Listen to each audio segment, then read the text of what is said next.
প্রতিবারের মতো আজকেও একটা রিয়েল, ইউনিক এবং আলাদা একটা ঘটনা নিয়ে আমি চলে এসেছি। নমস্কার, আমি রাকেশ। প্রতিদিন কত জায়গায় কত রকমের ঘটনা ঘটে চলেছে। কখনো সেই ঘটনা আমাদের আনন্দ দেয়, তো কখনো দুঃখ, কখনো রোমাঞ্চকর, তো কখনো হরর। আর সেই রকম ঘটনা আমি তোমাদের সামনে তুলে ধরি। আমার ভিডিওগুলো যদি ভালো লাগে একটা সাবস্ক্রাইব করে দিও। যদিও সাবস্ক্রাইব করবে কি করবে না তোমাদের ব্যাপার, বাট আমি চেষ্টা করছি ভালো কিছু কন্টেন্ট তোমাদের সামনে নিয়ে আসার।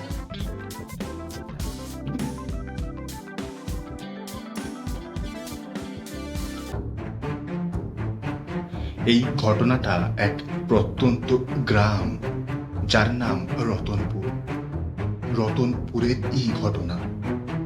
রতনপুর গ্রামে এক প্রভাবশালী নেত্রী থাকতেন, যার নাম কিরণময়ী দেবী। কিরণময়ী দেবীকে ওই গ্রামের সবাই খুব সম্মান করত, ভয়ও পেত। কিরণময়ী দেবী রতনপুর গ্রামকে খুব ভালোবাসতেন। ওই গ্রামের জন্য অনেক ভালো কাজ করতেও চেয়েছিলেন। তার জন্য কিরণময়ী দেবী অনেক ধন সম্পদ জমা করতে শুরু করেন, যাতে রতনপুর গ্রামে বড় হসপিটাল থেকে শুরু করে স্কুল তৈরি করতে পারেন। তো তিনি এক বাক্সে অনেক টাকা এবং সোনা জমা করতেন।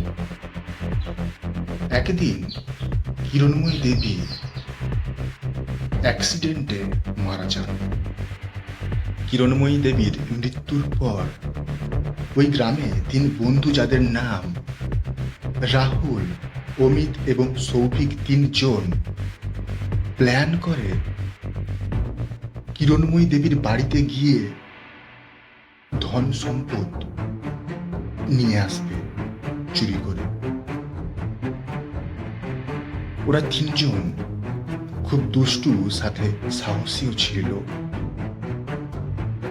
একদিন সকালে ক্রিকেট খেলা শেষ করে ওরা তিনজন রাত্রে বেরিয়ে পড়ে কিরণময়ী দেবীর বাড়ির দিকে। ওরা তিনজন বাড়ির সামনে আসে। রাহুল প্রথমেই ঢোকার সময় অজানা কোনো কিছু পায়ে লেগে পড়ে যায়। তো রাহুলকে ওরা দুজন কোনো রকম তুলে সামনের দিকে এগিয়ে যায়। এগোতেই কিছু বাদু ওদের সামনে দিয়ে উড়ে চলে যায়। ওরা ভয় পেয়ে যায়। তখন অমিত বলে, আরে ওটা ভূত না।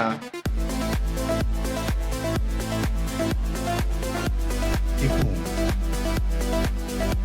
সাহস নিয়ে কিরণময়ী দেবী যেই ঘরে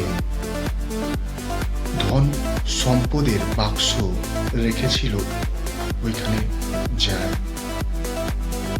বাক্স দেখে আনন্দে বাক্স খুলতে যাবে, সেই সময় কেউ একজন চোর চোর চোর করে চিৎকার করতে থাকে। ওরা ভয় পেয়ে যায়।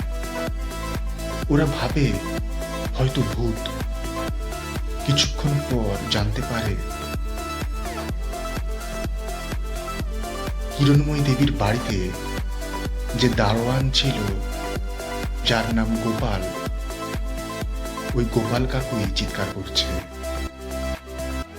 ওদের তিনজনকে গোপাল কাকু লাঠি দিয়ে মারতে থাকে এবং বলে, তোমাদের লজ্জা লাগছে না? এই ধন সম্পদ নেত্রী এই গ্রামের উন্নতির জন্য রেখেছেন, আর তোমরা এগুলো চুরি করতে এসেছো। ওরা তিনজন বাড়িতে ফিরে আসে। পরদিন সকালে ওদের নিজেদের লজ্জা লাগতে শুরু করে যে যে নেত্রী আমাদের গ্রামেরই ভালোর জন্য ধন সম্পদ রেখেছেন, আমরা ওই নেত্রীর ধন সম্পদ চুরি করব। ওরা তিনজন আবার ওই নেত্রীর বাড়িতে গিয়ে ধন সম্পদ যুক্ত বাক্স নিয়ে এসে ওই রতনপুর গ্রামে বড় স্কুল এবং হসপিটাল তৈরি করে, নেত্রীর স্বপ্ন পূরণ করে। এবং তারপর ওই তিন বন্ধু গ্রামবাসীদের বলে, তোমরা যদি লোভের পেছনে ছোটো তাহলে বিপদ আসবে, এবং যদি নিজের বুদ্ধি, সাহস এবং শক্তি সমাজের ভালো কাজের জন্য ব্যবহার করো, তাহলে সত্যিকারের ধন সম্পদ পাবে। ভিডিওটা কেমন লাগলো প্লিজ কমেন্ট করে জানাবে কিন্তু। আর হ্যাঁ, সাবস্ক্রাইব করতে কিন্তু ভুলবে না।